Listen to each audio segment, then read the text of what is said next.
मैं इंटरव्यू देने गई तो मेरे मालिक ने मुझे अपने बंगले पर नौकरी दे दी। मैं उनकी बीमार पत्नी की सेवा करती, मगर कुछ ही दिन के बाद पत्नी का देहांत हो गया। बॉस ने मुझ पर इल्जाम लगाया कि मैं उनकी पत्नी को मारा है और फिर मुझे जेल भिजवा दिया। मैं रोती रही, मगर पुलिस को मुझ पर भरोसा नहीं हुआ। मैं रोज भगवान से प्रार्थना करके मदद मांगती। एक रात सपने में मालिक की पत्नी आई और बोली, पुलिस को कहो कि मेरे पति जिस चटाई पर बैठकर भगवान की पूजा करते हैं उस जगह चटाई उठाकर देखें तो सबूत मिल जाएगा। मैं अगले दिन ही मैंने यही किया और जैसे ही पुलिस वालों ने वो चटाई उठाई तो सबकी जान निकल गई, क्योंकि उसके नीचे तो दीदी मुझे बर्गर खाना है। मैंने गुस्से से उसकी तरफ देखा और कहा कि यहाँ रोटी खाने के पैसे नहीं हैं और तुम्हें कोल्ड ड्रिंक और बर्गर की पड़ी हुई है। वो जिद करके रोने लगा तो मैंने अपना सर पकड़ लिया। अब की बार मैंने उसे एक थप्पड़ मारा और कहा कि चुप कर जाओ, वरना घर जाकर भी तुम्हें बहुत मारूंगी। दीदी तुम उधार ही ले लो, बाद में सारे पैसे चुका देना। छोटे भाई की बात सुनकर मेरा दिमाग बहुत खराब हो गया और गुस्से से मेरा बुरा हाल था। मैंने उसका हाथ छोड़कर कहा, तू यहीं पर खड़ा रह, मैं घर जा रही हूँ। मेरे ऐसी हरकत पर वो वहां खड़ा हो गया, मगर जब मैं थोड़ी दूर गई तो भागकर मेरे पास आया। मैंने उसकी बेइज्जती की थी, अब उसको बदला तो लेना ही था। बाकी का रास्ता वो जानबूझकर मुझे परेशान करता रहा, मगर मैं किसी भी बात की परवाह नहीं करने की बहुत अच्छी एक्टिंग करती रही और घर का दरवाजा देखकर सुकून की सांस लेकर मैं अंदर चली गई। मेरा नाम सोना है। मैं गरीब घर में आंख तो नहीं खोली थी, मगर किस्मत ने मुझे बहुत बुरी मार मारी थी, जो कि मुझे गरीबी की दहलीज पर लेकर आ गई थी। मैं किस्मत की धनी नहीं थी, इसीलिए सब कुछ होते हुए भी परेशानी की जिंदगी गुजारने के लिए मजबूर थी। मैं अपने घर में सबसे बड़ी थी। मेरे पापा की किराने की दुकान थी जो खूब चलती। पूरा मोहल्ला ही मेरे पापा से सौदा लेने आया करता था। पापा भी बड़े ही खुश मिजाज इंसान थे। उनका इरादा अपनी एक और दुकान खोलने का था। मम्मी, मैं और छोटे भाई बहन पापा की कमाई पर खूब मजे करते थे। पापा भी खुले दिल के मालिक थे। उन्होंने कभी भी खर्च करने के लिए अपना हाथ नहीं रोका। मेरे पापा की शख्सियत शानदार थी। वो अपनी उम्र से काफी कम दिखाई देते थे। हमारी जिंदगी तो ऐसे साधारण थी, लेकिन पापा हमेशा अच्छा खिलाने पिलाने का शौक रखते थे। उन्हें खुद भी खाने पीने का बहुत शौक था। फल फ्रूट से लेकर कभी कभी पनीर भी, सब कुछ हमारे घर में बना करता था। हमारे घर के हालात मोहल्ले के बाकी लोगों के मुकाबले काफी अच्छे थे। माँ हाथ में भरी भरी चूड़ियां पहनकर घर से बाहर निकलती तो मोहल्ले की औरतें जलन का शिकार हो जाती। मेरे पापा कुछ ज्यादा ही अच्छे थे। उनका व्यवहार माँ के साथ बहुत अच्छा था। मोहल्ले के बाकी लोगों के घरों से अक्सर पति पत्नी के झगड़ों की आवाजें आया करती थीं, तो मैं दीवार के पास खड़े होकर सुनने की कोशिश करती कि वो लोग आखिर झगड़ा किस बात पर करते थे। हमारे घर में तो कभी झगड़ा नहीं हुआ था। पापा तो माँ की हर बात माना करते, बल्कि वो घर के कामों में भी मम्मी की मदद कर दिया करते थे। हम क्योंकि छोटे थे, इसीलिए मम्मी के घर के कामों में मदद नहीं करते। माँ के लिए बच्चे पालना और फिर उनका काम करना आसान नहीं होता, तो मम्मी कलह मचाने लगती थी। इसीलिए पापा घर आकर कभी सब्जी बना देते तो कभी रोटियां सेक देते और मम्मी भी बहुत खुश होकर बिस्तर पर बैठकर टीवी लगाकर मजे से नाटक देखा करती थी। नाटक देखने के बाद मम्मी पापा उनके किरदारों के बारे में अपनी अपनी राय पेश करते थे, तो मैं मजे से मम्मी और पापा की बातें सुना करती थी। मेरा जिस भी चीज को खाने का दिल करता था, मैं पापा से फरमाइश कर देती थी। पापा अगले दिन ही वो चीज दुकान से लेते हुए आते थे। जिंदगी बड़े ही आराम से गुजर रही थी, मगर ना जाने हमारे घर को किसकी नजर लग गई। मम्मी का कहना था कि मोहल्ले की औरतों की नजर ही खा गई है, जो जलन का शिकार थी। उन्होंने पापा को मम्मी के प्रति मन उचाट करने में कोई कसर नहीं छोड़ी थी। मोहल्ले की औरतों से मम्मी की खुशियां बर्दाश्त नहीं होती थी। मेरी बुआ जी भी उन्हीं में से थी, जो मम्मी से बहुत जलन रखती थी। वो हमेशा पापा के पीछे लगी रहती और पापा को जोरू का गुलाम होने का खिताब देती थी, क्योंकि फूफा जी बुआ जी को ऐसी वैल्यू नहीं देते थे जैसे कि पापा मम्मी को देते थे। लेकिन पापा को कहाँ किसी की परवाह थी। उनको तो सबसे ज्यादा अपनी पत्नी और बच्चों से प्यार था, खास लगाव था। उन्होंने ना मोहल्ले वालों की बात की कोई परवाह की और ना ही अपनी बहन के तानों को दिल से लगाया। लेकिन पापा की फितरत एकदम से कैसे बदल गई, ये अब मैं समझ नहीं पा रही थी। पापा की दुकान पर अक्सर एक औरत घर का सामान लेने आया करती थी। वो तलाकशुदा थी और 2 बच्चों की माँ थी। देखने में खूब गोरी चिट्टी और कम उम्र की दिखती थी। उसके बात करने का अंदाज भी ऐसा दिल फेंक था कि पापा के साथ मैं भी उसको सुनती रहती। पापा दुकान पर मौजूद नहीं होते तो वो अक्सर हमारे घर भी चली आती और मम्मी के सामने बैठकर पापा से बातें बनाती रहती। उसका अंदाज इतना बेहतरीन होता था कि मम्मी के दिल दिमाग में कभी भी शक नहीं आया कि वो दरअसल पापा पर डोरे डाल रही थी। वो मम्मी के साथ भी उसी तरीके से बात किया करती थी और क्योंकि ये सारी तमाम बातें मम्मी के सामने ही वो पापा से करती थी तो मम्मी को शक कहाँ से होना था। वो मम्मी को दीदी कहकर बुलाती थी, मम्मी की तारीफ करती और पापा को अहमियत देती तो मम्मी का दिल उससे खुश रहता। वैसे भी मम्मी को पापा पर पूरा भरोसा था। वो आंख बंद करके अपने पति पर भरोसा करती थी।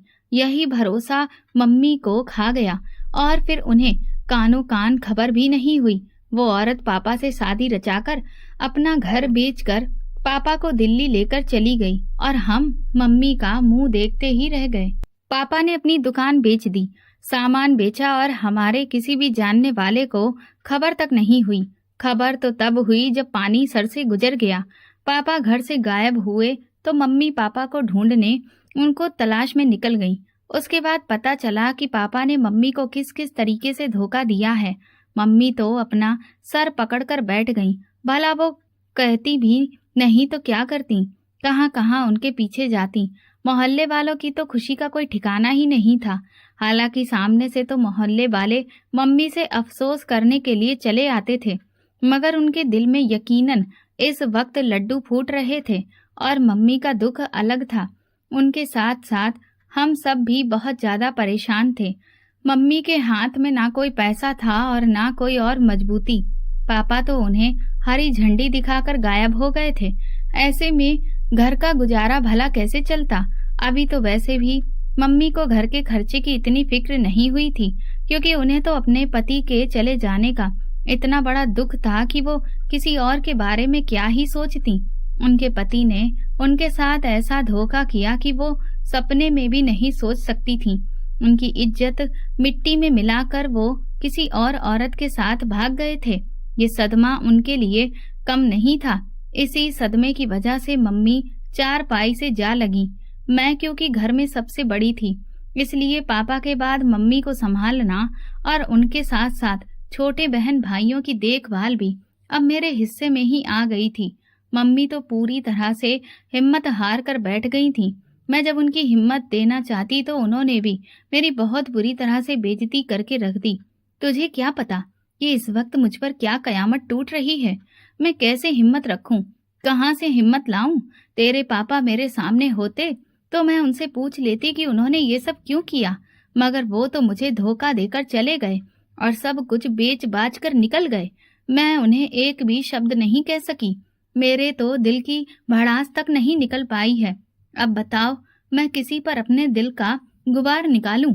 मैंने उस आदमी का गिरेबान पकड़कर पूछ लेती कि उसने मेरे होते हुए दूसरी औरत से शादी करने की हिम्मत कैसे की, तो मेरा दिल कुछ हल्का हो जाता।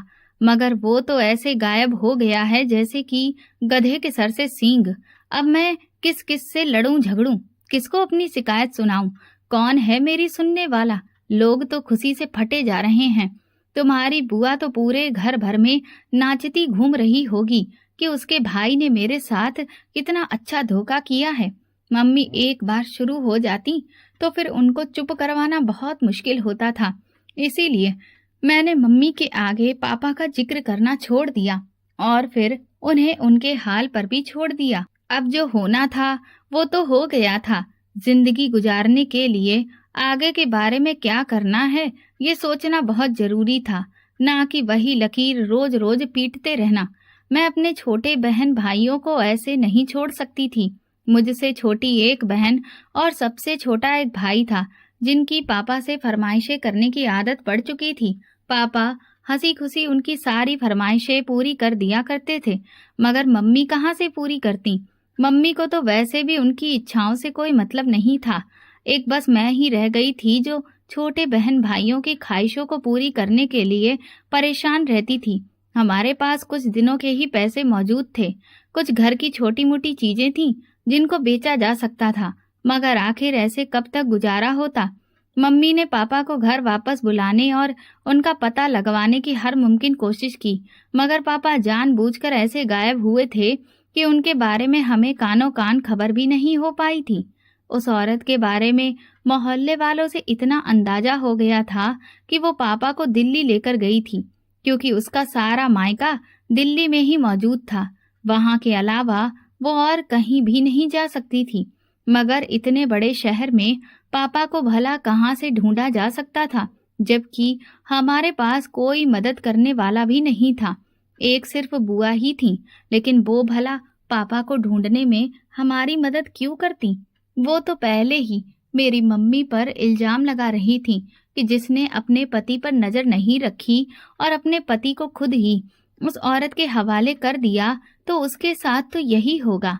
जब तुम्हें पता था कि वो तुम्हारे पति के पीछे ही घर में आती है, तो उसे डंडे मारकर इस वक्त बाहर क्यों नहीं निकाल दिया।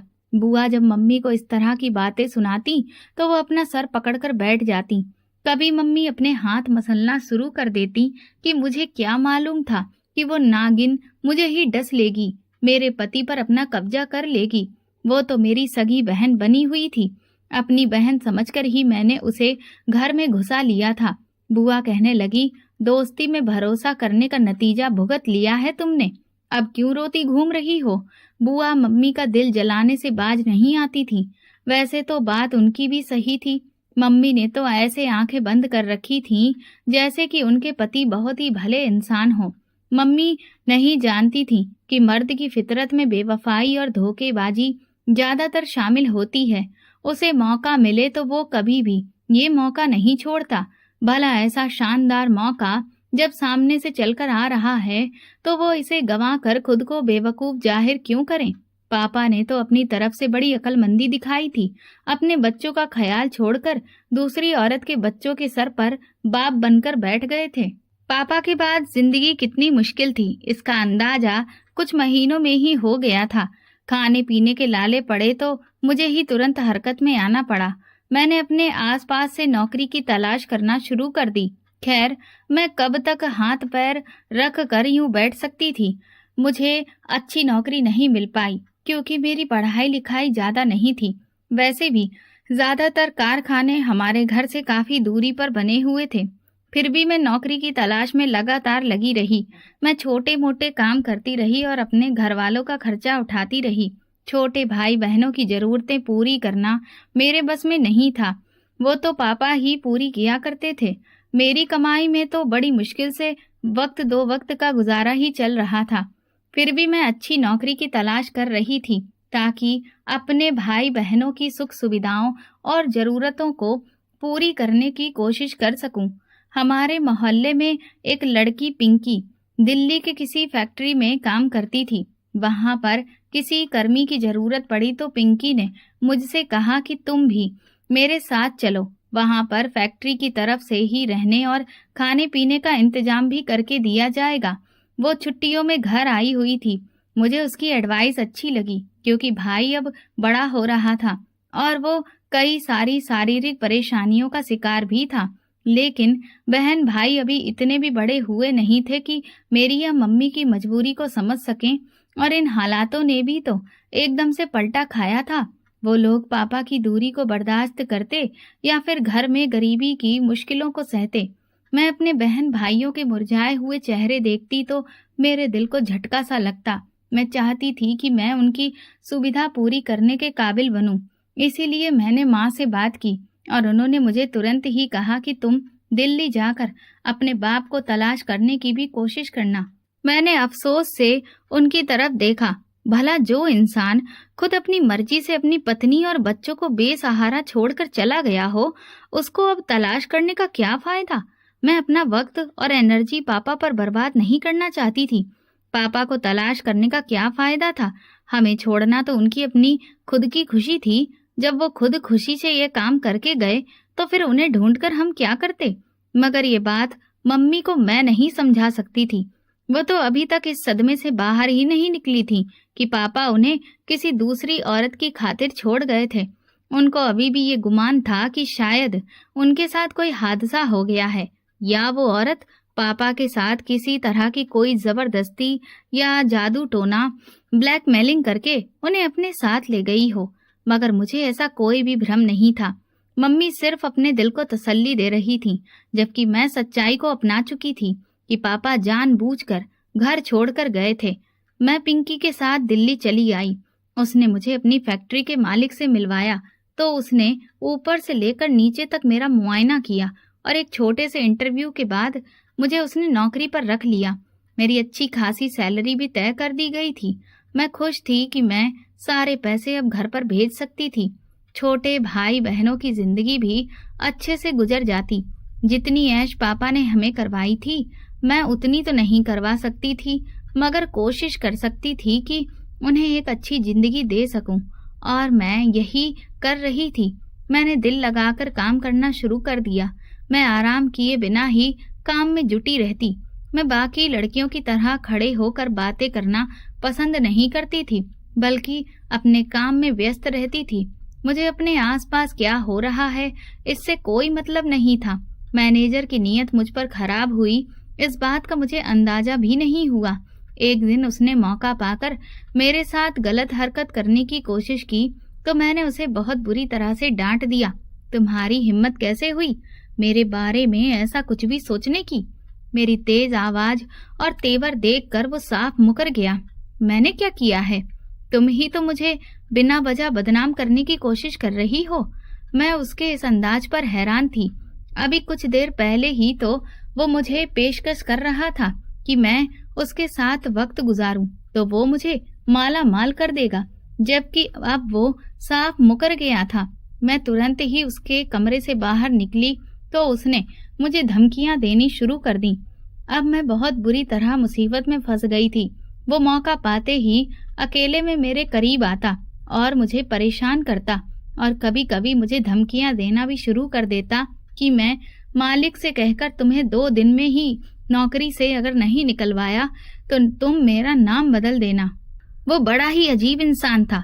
मैं तो अपने घर के हालात बदलने आई थी, मगर किस्मत ने एक बार फिर मेरा साथ नहीं दिया था। मैं कितनी बड़ी मुसीबत में फंस गई थी। आसपास के वर्कर्स भी सब जानते थे कि मैनेजर का व्यवहार मेरे साथ बहुत खराब है, मगर वो सब मजबूर थे। गरीब घरों से रिश्ता रखने वालों की बहुत सारी मजबूरियां होती हैं। ये बाद में मैं अच्छी तरह से समझ सकी। कोई भी मेरे साथ उठकर खड़ा होता तो वो भी मैनेजर की नजरों में आ जाता। मैंने पिंकी से इस बारे में बात की तो वो भी ढीली पड़ गई। यार, मुझे इन सब बातों का अंदाजा है, मगर हमें ये छोटी मोटी चीजें यहाँ पर बर्दाश्त करनी पड़ती हैं। छोटी मोटी चीज? वो मेरी इज्जत पर हाथ डालने चला था। मैंने बेचारगी से कहा तो पिंकी ने सर हिला दिया। हाँ, मैं समझ रही हूँ, वो कुछ ज्यादा ही फ्री होने की कोशिश कर रहा था, मगर तुम बस बर्दाश्त करो। कुछ समय बाद उसका गुस्सा उतर जाएगा तो सब कुछ ठीक हो जाएगा। लोगों की नीयत ऐसे ही खराब हो जाती है, किसी पर भी दिल आ जाता है। इसीलिए मैं इस मामले में तुम्हें ही बर्दाश्त करने के लिए कह सकती हूँ। मैनेजर का जाकर सर तो नहीं फोड़ सकती। पिंकी की बात भी अपनी जगह पर ठीक थी। वो तो खुद ही एक मजबूर इंसान की तरह नौकरी करके धक्के खाकर अपने घर वालों का सहारा बनी हुई थी। वो भला मेरा साथ कैसे दे सकती थी? मेरी खातिर वो अपनी नौकरी तो खतरे में नहीं डाल सकती थी, जबकि उसको वहां पर लगे हुए काफी साल हो गए थे और उसको बहुत सारी सुविधाएं भी मिल चुकी थी। मुझे तो नौकरी करते हुए अभी बस कुछ ही समय गुजरा था। दिल्ली में नौकरी करने के कई सारे ठिकाने थे। मैं यहाँ पर किसी और जगह पर नौकरी तलाश कर सकती थी। ये राय मुझे पिंकी ने ही दी थी। मैंने कहीं और नौकरी करने की ठानी। मैं रोजाना ही नौकरी की तलाश में अब निकलने लगी, मगर मेरे पास अभी एक्सपीरियंस नहीं था। मुझे नौकरी ज्वाइन किए हुए सिर्फ 2 महीने ही हुए थे, जबकि यहाँ पर ज्यादातर सब लोगों को साल भर का एक्सपीरियंस चाहिए था। फिर मेरे पास ऐसी कोई जमानत भी नहीं थी और ना ही कोई सिफारिश। ये नौकरी तो मुझे पिंकी की वजह से मिल गई थी, जबकि बाकी जगह पर मुझे किसी न किसी की सिफारिश तो चाहिए ही थी। मैं मायूस होकर बैठ गई। कुछ दिनों में पिंकी ने मुझे एक और नौकरी के बारे में बताया। उसकी कोई सहेली थी जिसके जानने वाले एक बड़े सेठ को अपनी पत्नी की सेवा के लिए एक लड़की की जरूरत थी। मैं ये काम कैसे कर सकती हूँ? मुझे तो ऐसा कोई भी एक्सपीरियंस नहीं है। मैं हैरान होते हुए पिंकी से कहा तो उसने मुझे समझाने की कोशिश की। इसमें एक्सपीरियंस की भला क्या बात है?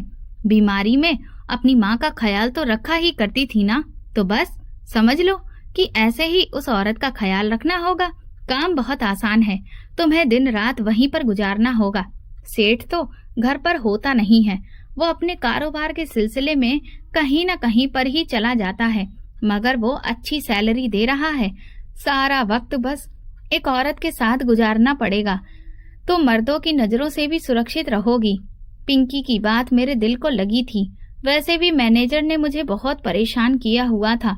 उसकी हिम्मत दिन ब दिन बढ़ती ही जा रही थी।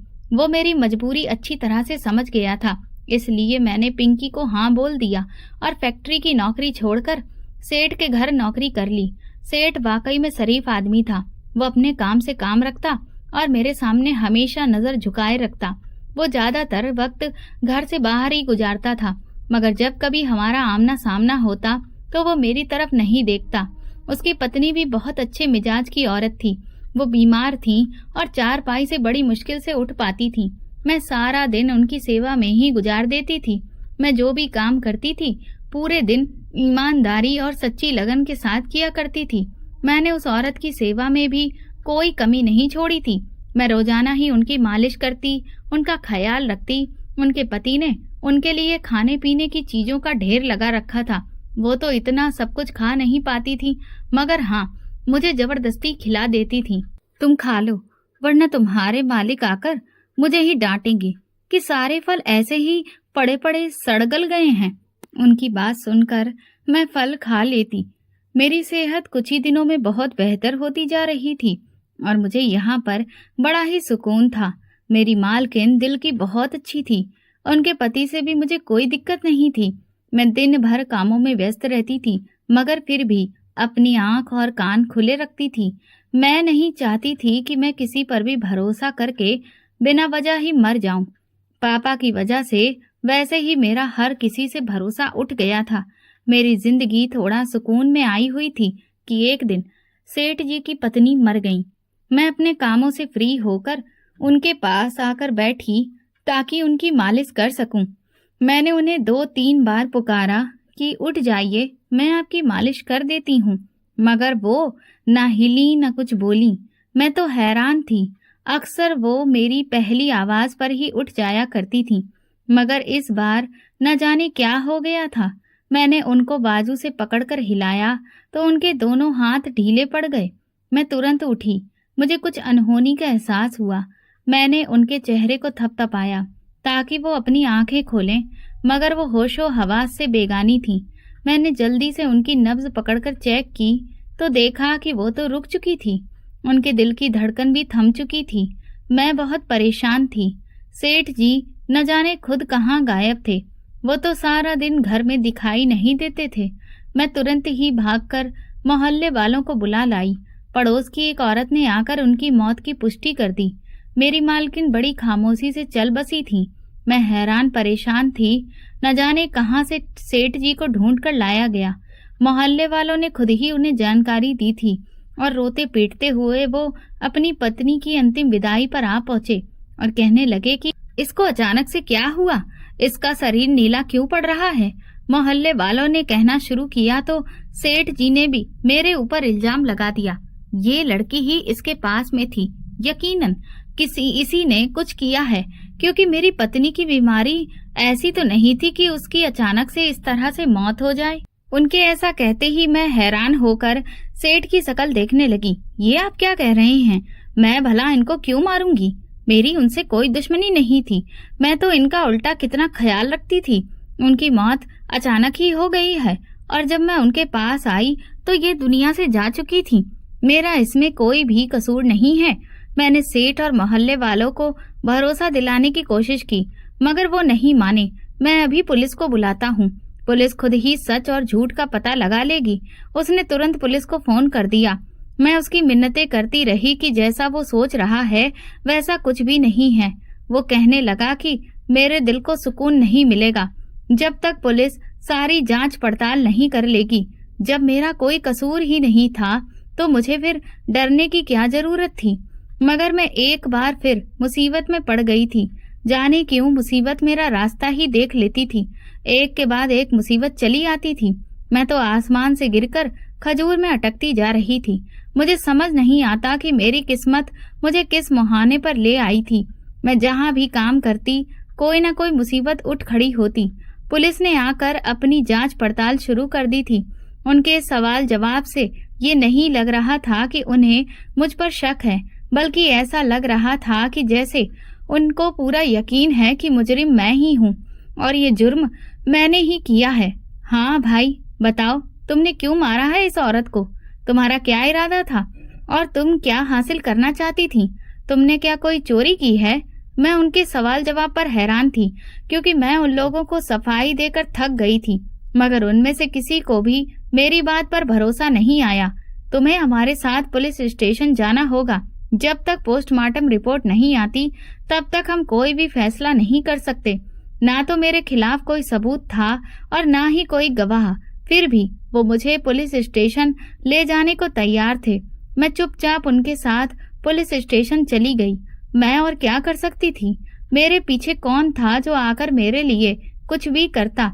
मम्मी को और छोटे बहन भाइयों को तो पता भी नहीं था कि मैं यहाँ किसी मुसीबत में पड़ गई थी। पुलिस ने मुझे जेल की सलाखों के पीछे डाल दिया। पहले हम जांच करेंगे। अगर तुम बेकसूर साबित हुई तभी तुम्हें घर वापस जाने दिया जाएगा। वो ना जाने किन चक्करों में थे। शायद वो चाहते थे कि कोई मेरी जमानत करवाने आए और वो उससे पैसे खाएं। मम्मी भला इतनी दूर कैसे आकर मेरे लिए परेशान होती। वैसे भी मैं दिल्ली इसलिए नहीं आई थी कि मैं अपने पीछे अपनी माँ को परेशान करूं, बल्कि इसलिए आई थी कि उनका सहारा बनूं और उनको परेशानी में पड़ने से बचाऊं। मगर यहाँ तो सब कुछ उल्टा ही होता जा रहा था। मैं जेल की सलाखों के पीछे बैठी रो रही थी। हे भगवान, अब तुम ही मेरी मदद कर सकते हो। तुम्हारे सिवा इस शहर में मेरा कौन है? मेरे पिता भी न जाने कहाँ पर खो गए, जो हम सबको छोड़कर भाग गए थे। मम्मी तो मुझसे दूर बैठी थी। बहन भाई भी इतने छोटे थे, वो मेरे लिए कुछ नहीं कर सकते थे। मैं भगवान से प्रार्थना करने लगी कि वही कोई रास्ता निकाले जिस पर मैं चल सकूं। इसके बाद मैं कुछ देर के लिए लेट गई और जब मेरी आंख लगी तो मैंने सपने में अपनी मालकिन को देखा।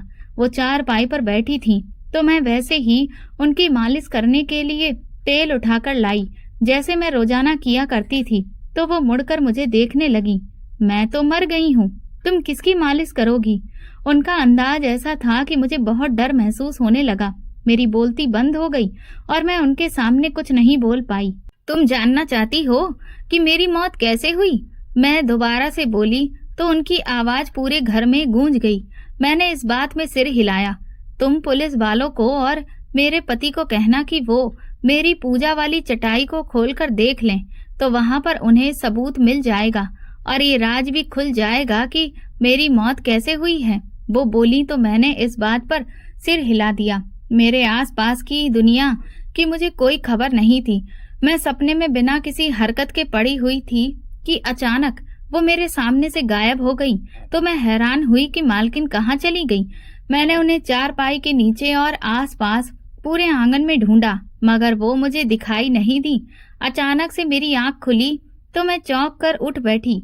ये सपना था, इसका सच्चाई से कुछ भी लेना देना नहीं था, मगर फिर भी मुझे एक रास्ता तो दिखाई दिया था। न जाने उस पूजा वाली चटाई में ऐसा क्या राज था जो वो मुझे बताना चाहती थी। वो इस कदर अच्छी थी कि मरने के बाद भी उन्हें मेरी फिक्र थी और वो मुझे इस बर्बादी से निकालना चाहती थी। फिर भी मैं उनकी कही बात के बारे में सोचने लगी कि कहीं उस चटाई में ऐसा कोई सबूत ना हो जो उल्टा मेरे ही खिलाफ चला जाए और मैं जेल की सलाखों के पीछे से कभी निकल ही ना सकूं। ये सब सोचकर मैं डर भी रही थी, मगर फिर भी मुझे कुछ न कुछ तो करना ही था। मैं बेचैनी से सुबह होने का इंतजार करने लगी। मैंने सुबह होते ही पुलिस वालों से प्रार्थना की कि वो मेरी एक बात पर जरूर अमल करें।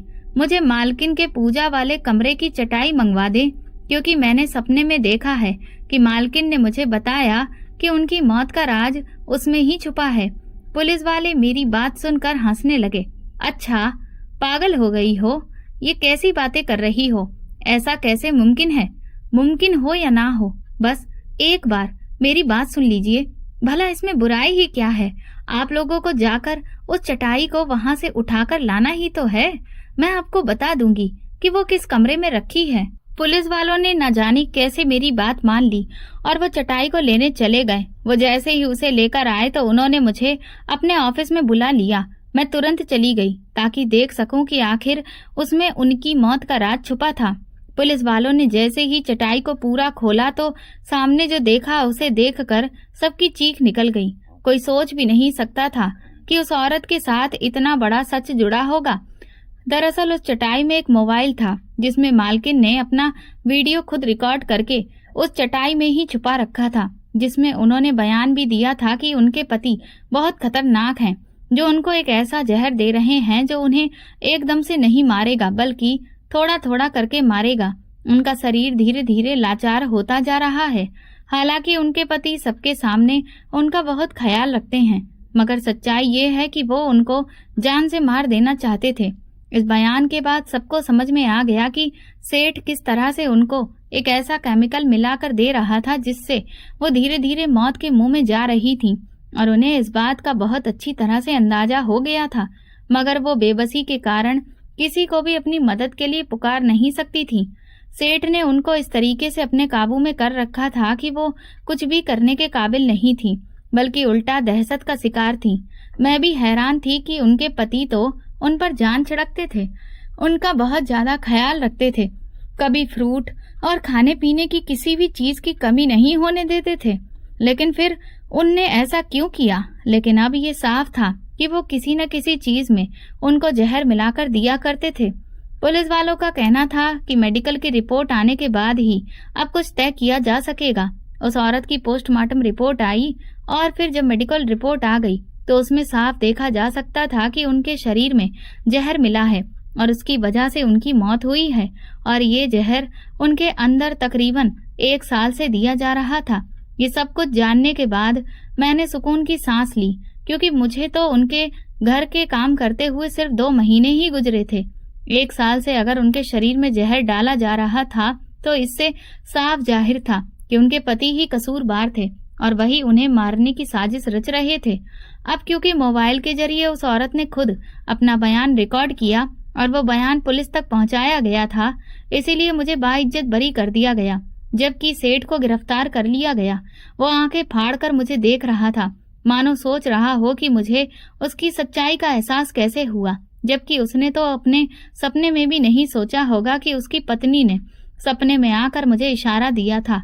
मैं भी हैरान थी कि दुनिया सच में किस कदर धोखेबाज है। वो देखने में बिल्कुल शरीफ इंसान लगता था, कभी नजर उठाकर भी नहीं देखता था, मगर उसने अपनी पत्नी के मरने के इल्जाम में मुझे गिरफ्तार करवा दिया ताकि मोहल्ले वाले उस पर शक न करें।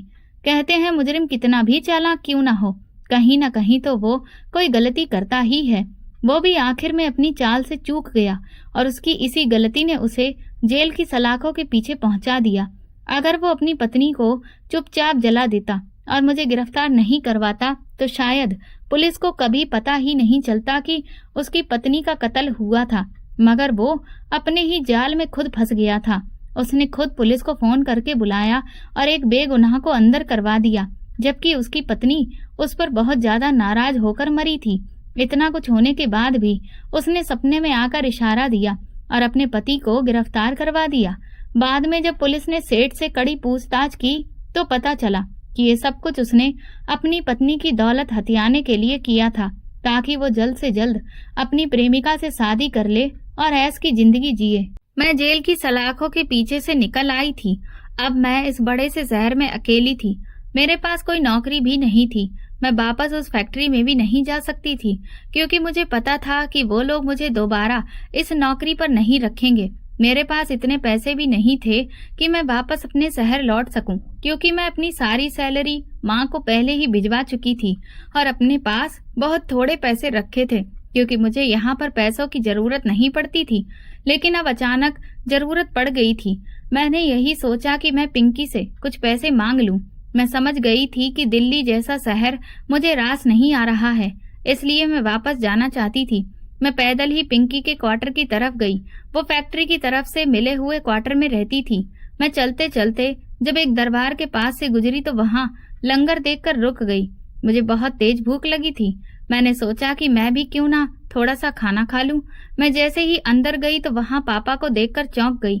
वो भी लाइन में से चावल लेकर खा रहे थे। पापा, मैंने उन्हें जोर से पुकारा तो उन्होंने तुरंत पलट कर देखा। वो एक पल में ही मुझे पहचान गए, लेकिन वो हैरत से मुझे देख रहे थे। उन्हें अपनी आंखों पर भरोसा नहीं हो रहा था कि मैं उनके पीछे दिल्ली जैसे बड़े शहर में आ गई थी और मैंने उन्हें ढूंढ भी लिया था। पापा की हालत बहुत बदली हुई थी। वो परेशान हालत में दिखाई दे रहे थे। अगले ही पल पापा मुझे देखकर वहां से भाग निकले। मैं भी पापा के पीछे दौड़ी और कहा, रुको तो सही, मेरी बात तो सुनिए। मैं उन्हें आवाज देती रही, मगर वो तेजी से आगे बढ़ते रहे। वो चाहते थे कि वो मेरी नजरों से गायब हो जाएं और मैं उन्हें पकड़ न सकूं, मगर मैं भी पापा को छोड़ने वाली नहीं थी। मुझे उनसे बहुत सारी चीजों का हिसाब लेना था। मैं जैसे तैसे भागकर उनके पास पहुंची और उनकी शर्ट का एक छोर पकड़ लिया। फिर उन्हें रुकना ही पड़ा। तुम यहाँ पर क्या करने आई हो? चली जाओ, छोड़ दो मुझे। पापा ने खुद को छुड़ाने की कोशिश की, मगर मैंने मजबूती से उनकी कमीज पकड़ ली थी। अब मैं नहीं छोड़ूंगी। आप ही वो इंसान हैं जो लोगों को छोड़ देते होंगे, लेकिन मैं नहीं छोड़ती। मैंने तीखे लहजे में कहा तो पापा चौंक कर मुझे देखने लगे। देखो, मेरी बात तो सुनो। जब तुम लोगों को छोड़ दिया तो तुम भी मुझे छोड़ दो। पापा बोले, ऐसे कैसे छोड़ दूं? मुझे बता दीजिए, आपने हमारे साथ ऐसा क्यों किया? मैंने पापा से पूछा तो उनके चेहरे पर परेशानी दिखने लगी। मुझसे बहुत बड़ी गलती हो गई। मैं उस औरत के धोखे में आ गया। वो मेरा सब कुछ लूट कर भाग गई और मुझे ऐसे हाल में छोड़ दिया। अगर मैं यहाँ पर ऐश की जिंदगी गुजार रहा होता तो इस लंगर से चावल मांगकर क्यों खा रहा होता? मैंने अपना सब कुछ अपने ही हाथों से खो दिया। अपनी पत्नी और बच्चों को धोखा देकर उस औरत के पीछे चला गया। मैं उसके इश्क में गिरफ्तार हो गया था। उसने मुझे अपने जाल में फंसा लिया।